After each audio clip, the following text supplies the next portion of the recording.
Me too, Ashley. Me too. I miss the snow talk music. I guess you guys can probably imagine that it's likely not going to make an appearance back this season. Never say never. I haven't taken it out off the graphic system yet, but I mean, the chances. I mean, as you guys know, this is a warm pattern. It's going to be really difficult to get anything other than a warm pattern to take place here the next couple of weeks.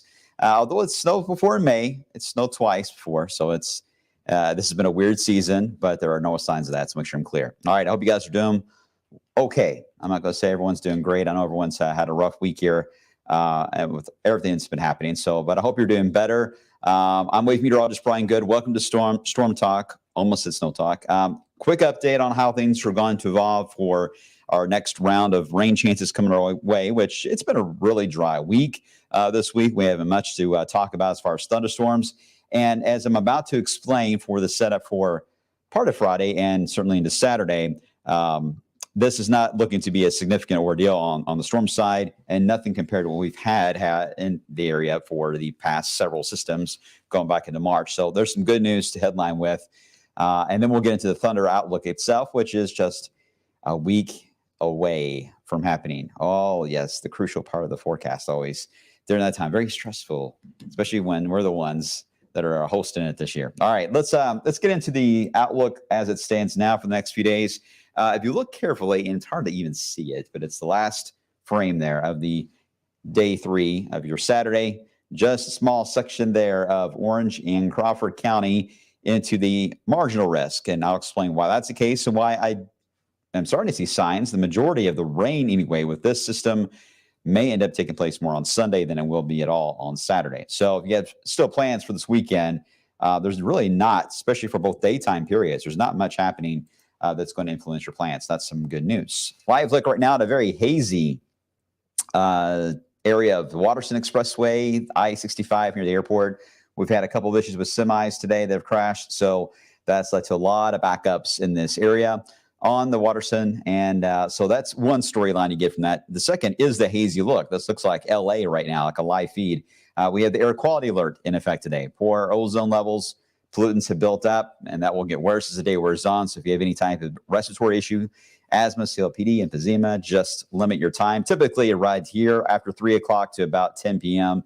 seems to be the worst for those pollutants to really build into the moderate category. And that's the reason why the outlook right now is for an air quality alert. So just take it easy outside. If it's not that, it's the pollen that'll probably get you when you step outside. All right, right now, the latest look from the satellite. Once again, you can't see much at all. It's relatively quiet. We've had a nice little break there on the radar. Different story for our friends to the south. I'm not sure if you guys have heard about what's been going on with this tropical low, which never really fully developed into a tropical system. It tried, but it doesn't mean it didn't have tropical feeder bands into it. And that certainly has been the case down into Fort Lauderdale. I believe it was like 15 inches of rain took place there. I mean, an incredible amount of flooding that rivals some of the bigger hurricanes they've had to deal with flooding there. And these rain bands just form, and then they hug the coastline near where the sea breeze is, and they just get stuck. And even right now, we did have, I'm not so sure if they're likely for a water spout. It wasn't too far away from Tallahassee, just south of there. And it looks like still a warning that is out, severe thunderstorm warning, not far from, south of Tybee Island into Georgia. So these feeder bands, again, causing some problems for beachgoers. If you have friends or family that are still there for vacation, spring break, whatever, not exactly the best of days here lately with the beach weather. We're not as focused as much on that, although this is our rain chance for Friday, by the way, is the spiral and effect this will have on Kentucky. I'll explain. Our main system is going to be one that's going to be rolling in off the Rockies, developing into a new low pressure that will then take over as the main front as we head into Saturday. Your severe risk as it rolls on out will begin tomorrow, mainly across areas of the just east of the Front Range of the Rockies, Nebraska, all the way down to about Oklahoma City near Tulsa. And then as we head into Saturday, the outlook shows it's about the same spot it did yesterday for this slight risk, roughly in the Mississippi Valley. It's probably a little further west on the slight risk part, but they did go ahead and cover, of course, the marginal that will expand outward from it. Just like we've seen the past several systems that have rolled in, they slow down, the front slows down, it stalls. This one's going to do the same thing. And taking away that momentum will likely decrease a lot of our severe threat here locally. It's not zero, but it has been reduced quite a bit compared to the other systems, and certainly with this one. All right, we'll get into the details on it in just a second. Let me show you FutureCast. We'll walk you through this setup, if I can talk today. Walk you through this setup hour by hour. You have to understand, guys, besides Twan and Andrew, you guys are the first human beings that I have a chance to talk to of my day. So you are my test subjects. I'm trying to wake up. And so I apologize all the time with my rambles. But I wouldn't rather talk to anybody else other than you guys. So there you go. Shonda, Peggy, Teresa, Andrew. So glad I wake up with you all. All right, here we go with this afternoon looking good. Temperatures into the 80s. High level clouds will be around. Then as we head into Friday morning, there will start to be a little bit of light rain or drizzle that may try to push in Friday morning. It's possible. You may see some green blips, at least on the radar. Now, this is interesting for tomorrow because we don't see this too often. This tropical low, the way it's centered, I should just call it upper level low, to be honest, but it is a counterclockwise flow. The wind's going around it in a counterclockwise way. So because of that, we have moisture that's going up the mountains in eastern Kentucky. We call this orographic lift. It enhances. You can get some very heavy rain out of that too, by the way. In southeast Kentucky, some lightning and thunder, heavy rain. But once the rain shower itself get on the other side of the mountains, they actually will begin to dry up. So getting rainfall to get out of East Kentucky into the bluegrass area of Kentucky or even into Louisville is going to be a struggle for some of these rain bands. So the rain chance is still not very high for your Friday just because the mountains will take care of the majority of that tries to hop into central Kentucky. It's backwards weather type of day. Everything is moving the other direction. So if you have friends or family in southeast Kentucky or you are traveling there, yes, you may have to deal with some heavy downpours, maybe some hail, a lot of lightning. But the chances of getting that mess to get over toward our area is relatively slim, which is good. So another warm day. We may get a lot of cloud cover tomorrow, so temperatures have been lowered just a smidge, only because of the idea that we'll get the sheared off version of the storms. We'll get just the clouds blowing in the area. That will dissipate, rolls off to the east, heading toward the mid-Atlantic and the Delmarva Peninsula. And then we deal with the actual front that will begin to approach the west. Thunderstorms will pop as we into Saturday night across areas where the slight risk was, Missouri, Illinois, back in Arkansas, areas that have been quite used to this as of late. And then they move east, but it's not a rapid pace, and the frame stops there. If it were to continue, it will likely show the storms begin to fall apart and weaken as it got toward I-65. That's the trend on all the data because the amount of fuel that is really in the leading edge of this, right across 65, is not even close to what they even have in West Kentucky. So a lot of this action is going to slow down and break apart and ease back. So will we get some rain and thunder out of it? Yeah, I think that's fair to say. That'll be late, though, after midnight, Saturday night before this mess moves in. But the severe threat is quite low on this one. Here's a different view I'll show you guys. This is not as much detailed of a model, but it shows the overall storyline. And the reason why I want to show this is because the low I mentioned slows down and so does the front. All the thunderstorm action on Saturday is trying to get ahead of the front.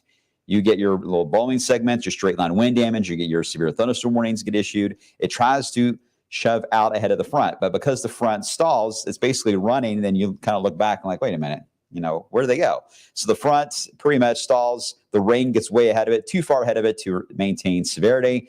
And we end up with the rain band enhancing itself on Sunday. But look where the front is. The front now is east of where the rain band is. And the rain has been left behind because it just never had a chance to catch back up again.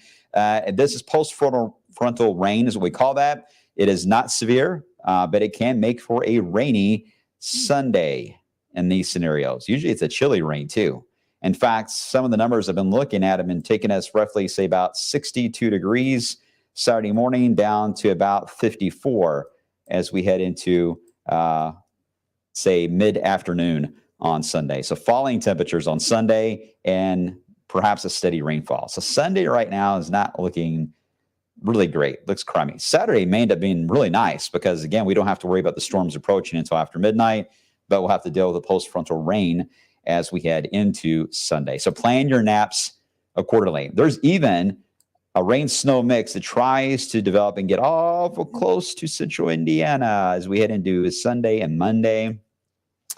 Yeah, we'll keep that out of the forecast. We'll keep it out. But gives you an idea that it is going to be a colder setup, right? And did I have it in here twice? I did. I don't know why I did. Let's move on. Let me show you the latest from the Colorado State Learning Module. I love showing this. This AI stuff's taking over, guys.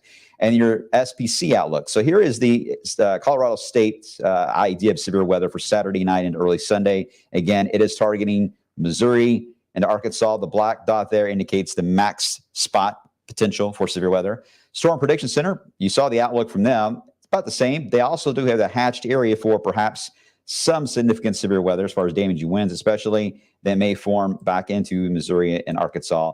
That lines up quite well with the CSU modeling. So everything seems to be on track. And notice we're barely even in the zone for any type of storm action at all from even the learning module, which is a good sign. This thing did really well on the past few severe weather events. So just adding more confidence that this is a non-event for us. I just want to at least show that for you all. Now we get into another warming trend that will kick in as we head into next week. Temperatures, it's not a rapid warm up like we saw this week. I don't know if we're going to get in the 80s, but I do think we have a good chance to get back in the 70s. Then we've got to figure out what in the world is going to happen with another upper low. Just like we've seen this season, GFS, the Euro, cannot agree on where it will be. And secondly, where it will drift, because these upper lows do not have train tracks to follow.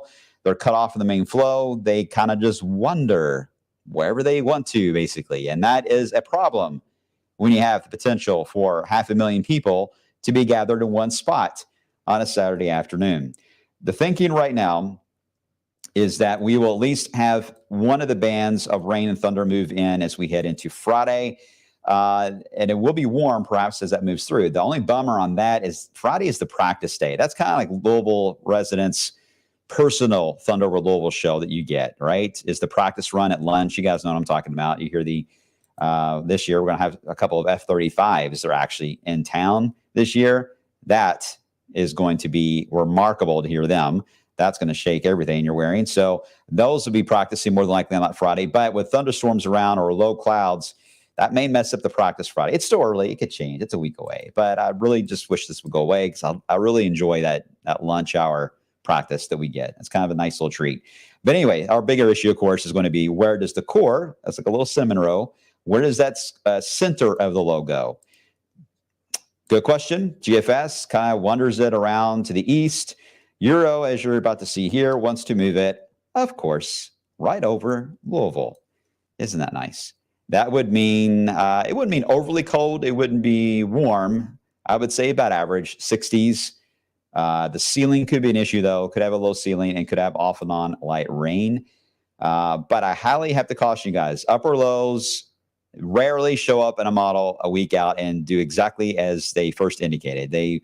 Again, the wobbling effect, the margin of error is huge. This thing can go anywhere from down into Louisiana. It could go all the way into Maine and leave us alone. So there's still a lot of questions, or it could even stall way back here to the west, and we don't have anything to worry about all the way through Saturday. So there's a lot of questions on this. Right now, I do think with the NAO, which is the North Atlantic Oscillation, certainly trending more. The bubbles, the white bubbles there are the most recent run, and the color ones are the previous runs. The black line is the key. You get below the black line, it is negative. There's an obvious trend around that period of Thunder Over Louisville to go negative and go into a blocking setup for the East Coast, or a trough will dig. So the Euro idea, and I'm showing you the GFS NAO. So the GNFS modeling and teleconnection actually matches what the Euro is showing. But so there's at least growing support for there to be a low pressure in the Ohio Valley, growing support for there to be cooler weather in the Ohio Valley, but we don't know the finer details yet. I don't like the look of this. This is not something we want to see right now, but as I mentioned before, there is still some time for this to change. But at least our job is to keep you updated on what we're looking at. And hopefully when we're back on again tomorrow, we'll be able to have some better news there, and it's wobbled somewhere else. Everyone get your blow dryers out and try to shift the track somehow. I don't know if you can do that, but try. All right. So any questions you have? Twana Andrew, I love your swirly drawings.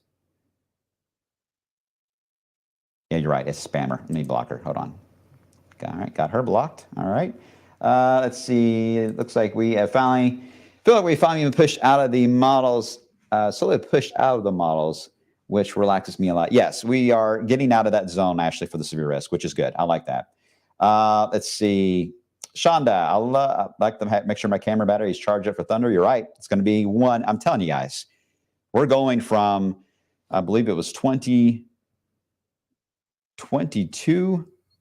Let me try to get the numbers right. I think it's like 22 drones, then we're going to like 300, about 300 drones this year. It is going to be something you have never seen before on the drone show that'll happen between the air show and the fireworks. That gap, which usually is people just standing around, they're like waiting, go to the bathroom, get you some more food, and waiting, you listen to a little bit of music, and you feel the energy building as darkness is taking over the city. They fill that up now with a drone show, which is going to be rather lengthy, and it goes all the way up to about the time the countdown starts for the fireworks. So this is a different setup this year, guys.